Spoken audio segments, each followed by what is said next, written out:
warahmatullahi wabarakatuh. Selamat pagi sahabat Bawaslu dimanapun berada. Berjumpa dengan saya Eka Rohmawati dalam acara Donga Waras Dopok Ngapak Warga Pengawas. Edisi kali ini akan membahas tentang pengelolaan sekolah kader pengawas partisipatif SKPP daring di masa pandemi COVID-19. Pandemi COVID-19 yang mengharuskan adanya pembatasan sosial dan jaga jarak tidak membuat Bawaslu berhenti melakukan upaya pendidikan pemilih dan pencegahan pelanggaran pilkada. Bawaslu menggelar sekolah kader pengawas partisipatif daring 2020. SKPP daring adalah sarana pendidikan pemilu dan pilkada bagi masyarakat dan pengawasannya juga bagi masyarakat.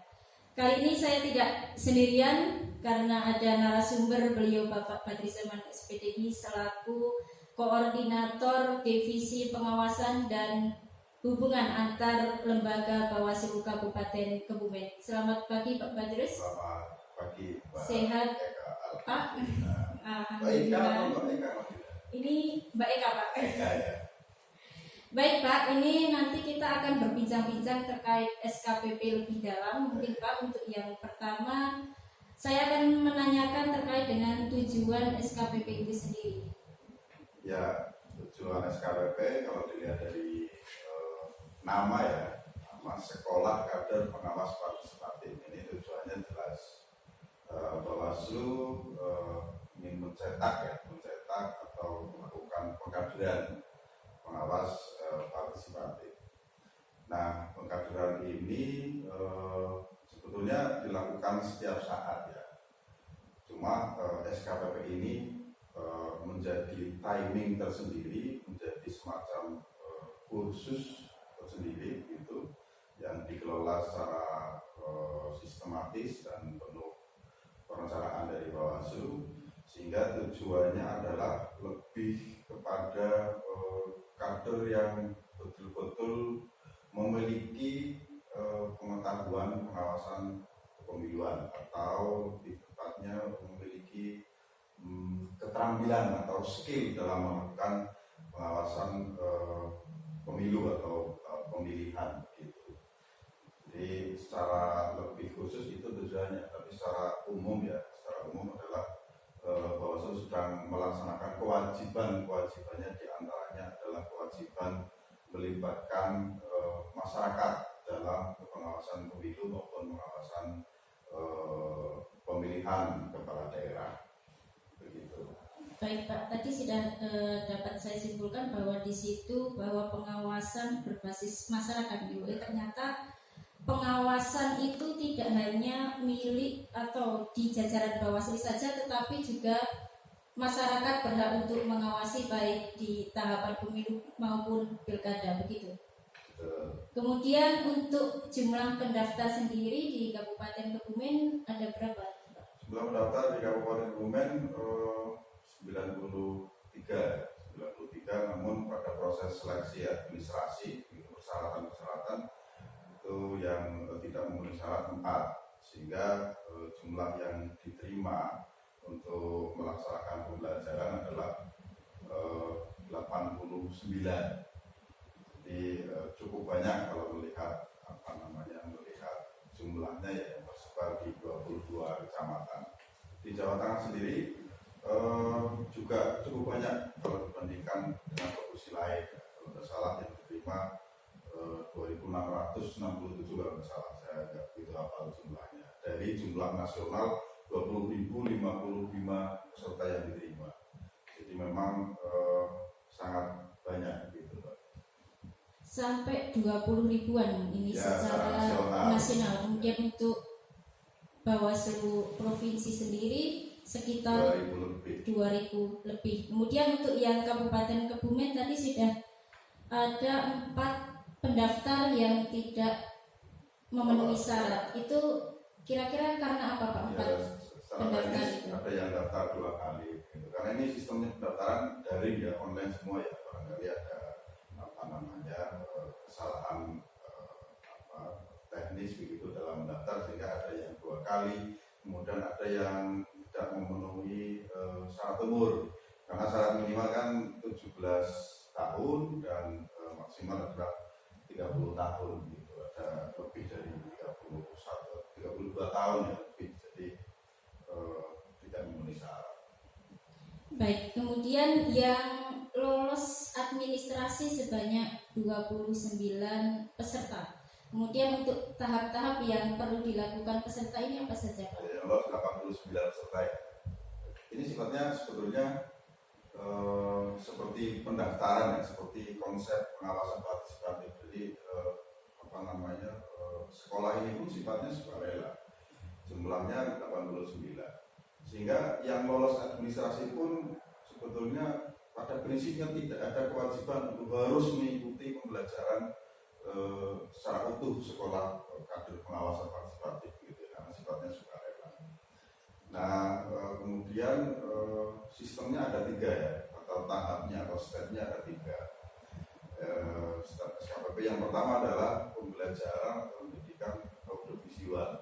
Jadi audiovisual itu ada suara, ada gambar, ada video itu. Kemudian di akhir audiovisual atau di akhir video atau di dalam video juga ada materi-materi ya yang ditampilkan. Ini juga tersebar di YouTube gitu ya, di YouTube, sehingga masyarakat umum pun bisa menyaksikan transformasi pengetahuan pengawasan pemilu atau pemilihan dari Bawaslu. Di akhir audiovisual bagi peserta adalah harus menjawab beberapa pertanyaan. Ini untuk mengetes bahwa peserta memang menyaksikan, mendengarkan, memahami, bahkan disediakan kolom pertanyaan, sehingga pertanyaan-pertanyaan setiap audiovisual itu sebagai ukuran bahwa peserta itu belajar serius, gitu, kira-kira seperti itu. Itu yang pertama. Yang kedua, setelah nanti di audiovisual ada itu ya, sebelum kedua ya ada penilaian maksimal dan kemudian standar minimal kelulusan. Maksimalnya kalau dijawab semua pertanyaan dari 9 materi, kemudian kurang lebih 49 video. Ya, di setiap video ada 3 pertanyaan. Kalau dijawab semua itu nilainya kurang lebih 530-an. Tapi ada standar nilai dari Bawaslu di SKPP itu kelulusannya minimal 245. Kalau memenuhi standar nilai itu akan lolos ke tahap berikutnya. Nah, tahap berikutnya adalah yang tahap kedua adalah tahap diskusi daring. Ya, diskusi daring nanti kita informasikan ke peserta apakah melalui yang pada umumnya lagi hit nih, melalui Zoom gitu ya, atau melalui apa nanti kita informasikan. Jadi diskusi daring live kita tentukan antara tanggal 1 Juni sampai 15 Juni. Jadi kita hanya masing-masing peserta yang lolos audiovisual untuk mengikuti daring adalah satu kali mengikuti. Nah, tadi ada yang lupa Mbak, audiovisual pembelajarannya waktunya itu tanggal 5 Mei sampai 30 Mei. Jadi cukup waktu. Kemudian yang ketiga, tahap terakhir adalah tahap ujian. Ujian nanti informasinya melalui Sokratif gitu ya. Sokratif itu ya sebuah aplikasi yang di situ ada pertanyaan-pertanyaan soal yang harus dijawab, dan yang menilai adalah sistem. Dan ini terintegrasi ya, Sokratif ada di sistemnya SKPP Bawaslu RI, sehingga kita hanya membantu menginformasikan saja ya. Jadi yang menilai adalah sistem. Setelah 3 tahap dilalui oleh seluruh peserta yang lolos, nanti ada pengumuman ya, semacam kelulusan di tahap akhir itu. Jadi ini semacam sistem gugur ya. Jadi kelulusan ujian Sokratif itu semacam seleksi ya. Seleksi apa istilahnya ya? Seleksi yang betul-betul peserta itu lolos semua tahapan pembelajaran. Nanti akan mendapatkan sertifikat ya, bertanda tangan langsung ke Bawaslu. Jadi itu. Baik, untuk tahap yang pertama yaitu tahap audio visual di tanggal 5 sampai 30 Mei 2020 begitu Pak.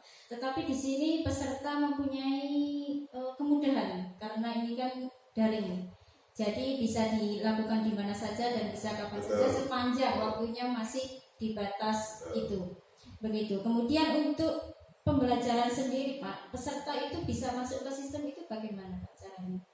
Ya, ini privasi masing-masing peserta itu dikasih peserta itu dikasih username dan password gitu Pak untuk bisa masuk ke sistem pembelajaran dari SKPP seperti itu.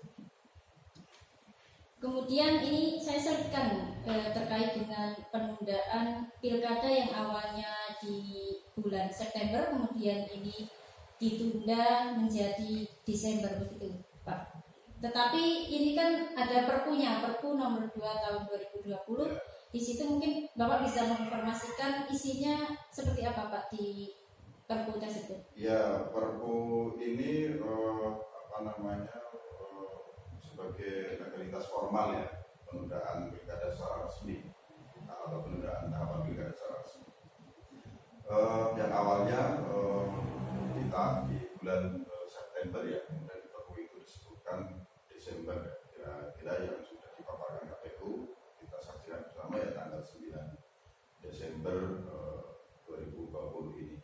Namun di Perpu itu juga di bagian penjelasan kalau memang diperkirakan di 1 Juni hingga Desember belum ada pencabutan kira-kira seperti itu ya, saya nggak hafal kalimatnya begitu. Artinya Perpu itu mengamanahkan atau memerintahkan kepada KPU untuk menunda lagi seperti itu di tahun 2021. KPU kan sudah punya semacam opsi ya, opsi pertama yaitu sebelum Perpu ini turun kan di tingkatan pusat sana ada semacam pendapat KPU ya atau gambarannya KPU, opsi-opsi KPU terhadap penundaan tahapan pilkada maupun penundaan pilkada. Opsi kedua kira-kira di bulan atau pertengahan 2021 ya, opsi ketiga di akhir 2021. Kira-kira seperti itu Mbak. Jadi kita tunggu bersama ya, karena di Bawaslu itu ya diamanahkan untuk mengawasi seluruh tahapan ya. Ketika Perpu sudah ada ya tinggal kita tunggu PKPU tahapan atau revisi PKPU tahapan di KPU seperti apa. Nah itulah yang kita awasi, termasuk pengaktifan kembali ya secara ad hoc hitungannya kalau dalam rancangan PKPU kemarin yang beredar adalah 1 Juni besok, kalau memang opsinya Desember sesuai Perpu ya harus diaktifkan kembali baik di jajaran PPK KPU ya ke bawah maupun di jajaran pengawasan kita. Baik Pak Patris, ini kan pelaksanaan pilkada serentak harus ditunda sampai Desember kira-kira ya Pak. Tapi ya paling cepat melihat keadaan nantinya seperti apa begitu. Kemudian ada berapa tahapan ini Pak? Karena kan pelaksanaannya tertunda, kemudian pasti tahapannya juga tertunda. Kira-kira berapa tahapan yang harus tertunda pada saat ini Pak?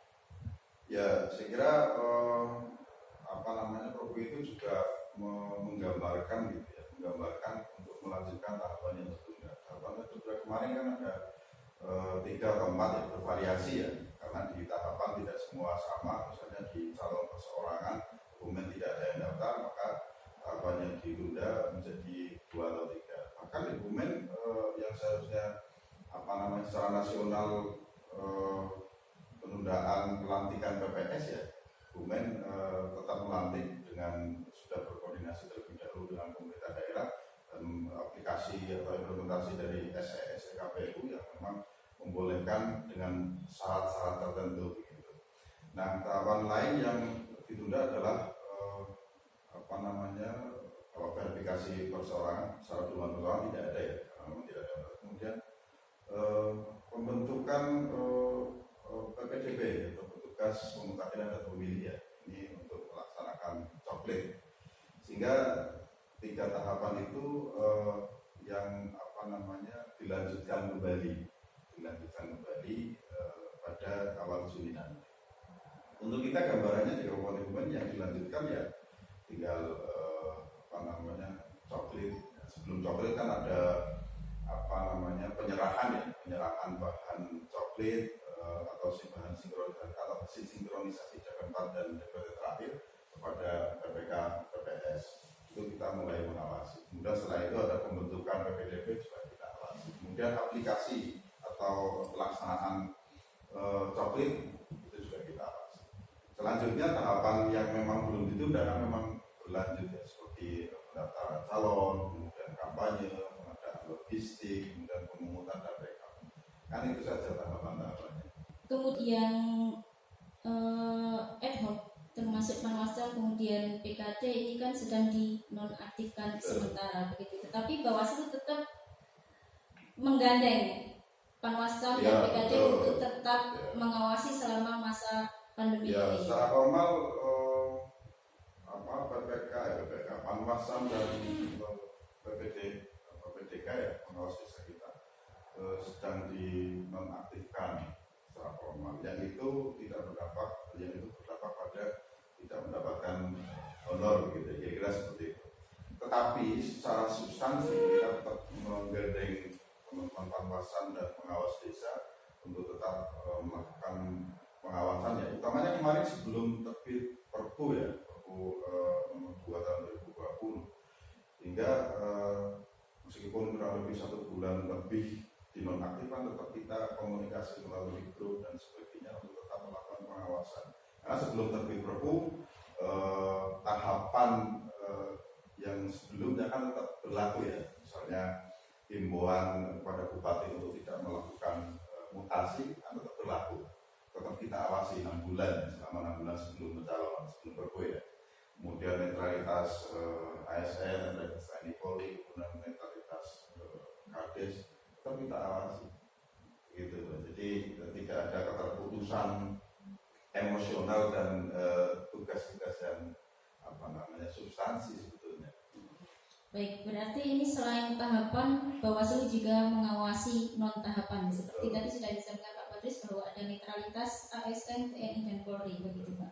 Kemudian untuk yang terakhir ini Pak, harapan pasca adanya SKPP sendiri itu apa?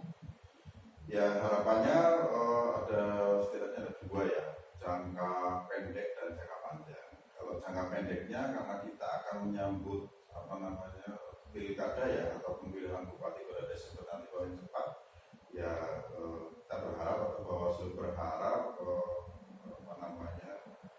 lulusan SKPP ini menjadi pengawas partisipatif ya. Meskipun lebih dari itu juga boleh, misalnya mereka membentuk sebuah kelompok menjadi pemantau misalnya, itu juga sangat boleh dan sangat kita dorong untuk itu. Jadi begitu Pak. Jadi jangka pendeknya itu. Kalau jangka panjangnya sinambungan antara pengawasan Bawaslu dengan masyarakat yang sudah memiliki keterampilan lebih daripada masyarakat umum yang lain gitu, untuk melakukan pengawasan pemilu secara umum. Jadi SKPP ini bukan disiapkan untuk melakukan pengawasan pilkada saja, tetapi jangka panjangnya ya mereka menjadi kader pengawas dari unsur masyarakat atau pengawas partisipatif dalam konteks pemilu yang akan datang. Gitu. Baik, berarti untuk kesimpulannya bahwa yang diharapkan dari sekolah kader pengawas partisipatif ini nantinya mereka akan terbentuk kader-kader yang sudah memiliki keterampilan khususnya di kepemiluan begitu Pak. Kemudian termasuk ini Pak, mereka itu harus bisa menyebarkan virus-virus pengawasan. Jadi kalau virus corona itu tidak boleh tertular kepada siapapun, tetapi virus pengawasan justru harus tertular kepada siapapun begitu Pak. Ya, virus yang baik ya. Ya, virus-virus pengawasan harus tertular kepada masyarakat karena masyarakat juga berhak mengawasi setiap tahapan yang berjalan begitu. Terima kasih Bapak Patris Zaman atas waktunya. Sampai ketemu kembali. Saya Eka Rahmawati undur diri dan sampai jumpa. Assalamualaikum warahmatullahi wabarakatuh.